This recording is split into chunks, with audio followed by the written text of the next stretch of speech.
Hey everyone, and welcome back to the channel. My name is Brendan, and if you guys are new here, it's great to have you. And today I wanted to do a bit more of a deeper analysis on Bitcoin, and more specifically, talk about the three things that we learned from Bitcoin's most recent run-up from roughly $25,000 all the way up to this new 12-month high of just over $31,000. Now, we learned a lot of information here, but it's no secret that Bitcoin has been incredibly bullish, at least over the past couple of weeks, and it's actually been outperforming the vast majority of altcoins when compared to it. So we're going to take a look at the ETH BTC chart and show just how drastically that has changed. It was looking pretty decent for a while, and now it is tanking through the floor to new cycle lows. So there's a lot to talk about in here. I hope you guys are ready for this one because we are going to be learning a lot of new information. But with that being said, let's go ahead and start back on this Bitcoin chart, and we'll move our way around from there.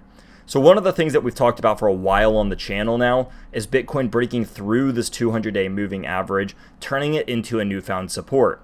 Now, the big question here is, how is Bitcoin going to react coming back to these multiple support levels, such as the 200-day moving average or this massive trend line that we had from the bottom of the Terra Luna / UST crash?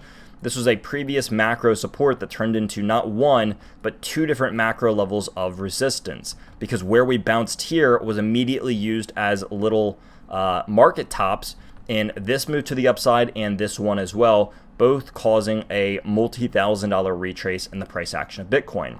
So as Bitcoin was retracing from this new cycle high, or from this kind of like reversal high that it had, back down in this direction, the big question was, can these previous massive resistance levels continue to act as a support? And, are we going to be able to see that Bitcoin has strength? And the answer here was yes on all fronts.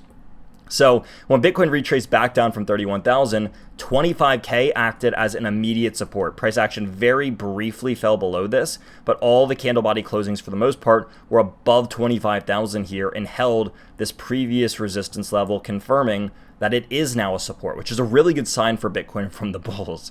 And if this is going over your head, let me know, and we can make a whole nother version of this in a separate video. And maybe I can answer any questions that need explaining in Friday's video. Now, the second thing here was Bitcoin came back down to this 200-day moving average. In fact, it closed just above it. Last time we hit it to a T and then bounced off of it. This time, the bears weren't even strong enough to push it down directly to it. We ended up closing just above the 200-day moving average, and Bitcoin saw yet again a really nice bounce to the upside, causing Bitcoin to shoot through both the 50 and the 200-day moving average out of this bull flag. So what did we learn? That this previous macro resistance of 25K has turned into a newfound macro support, that the 200-day moving average, number 2 here, is also still being used as a support. And number 3, the third thing that I want to talk about, is that Bitcoin is holding the same level of resistance. Yeah, it pierced through here like maybe 50, 100-ish, $150, not much. All the candle body closings were still below 31,000. We can see that the candle body closings are all happening in roughly the same range as this previous one from April.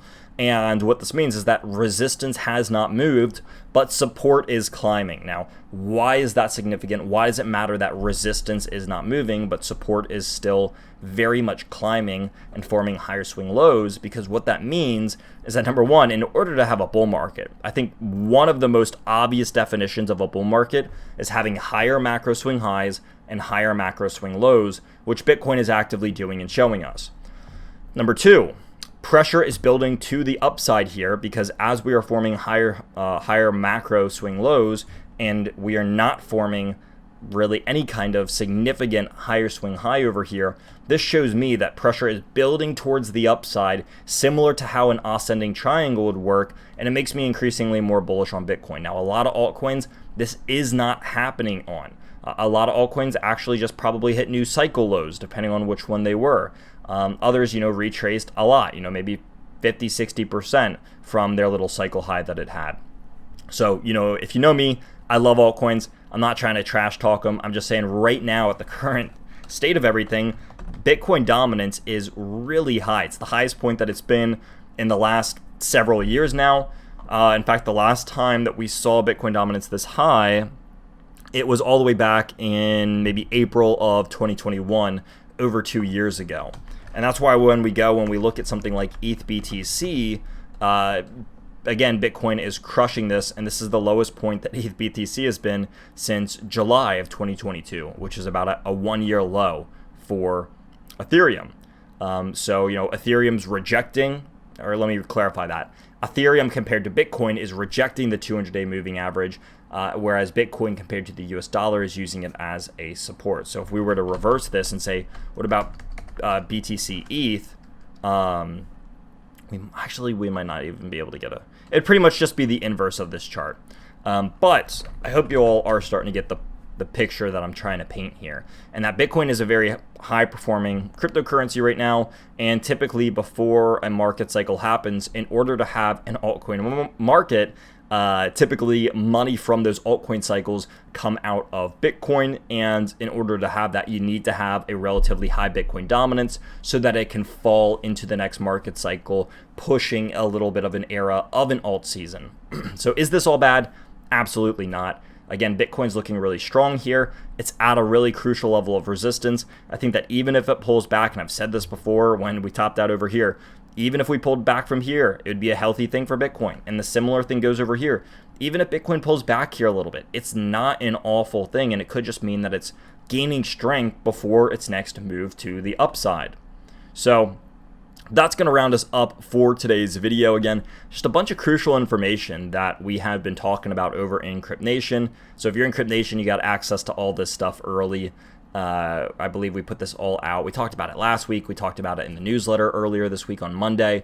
So if you're in Crypt Nation, props to you. Make sure you're reading the newsletters, because you're going to get everything that I talk about in these analysis early over there. So I hope you all did enjoy. If you did, all that I ask is that you hit the like button, you hit the subscribe button, and if you want to stick around for more videos like this one, I have another one coming out every single week on Wednesdays and on Fridays, sometimes even a little bit more than that. So that's going to round us up here. Thank you all for watching, and I'll see all of you on Friday's video.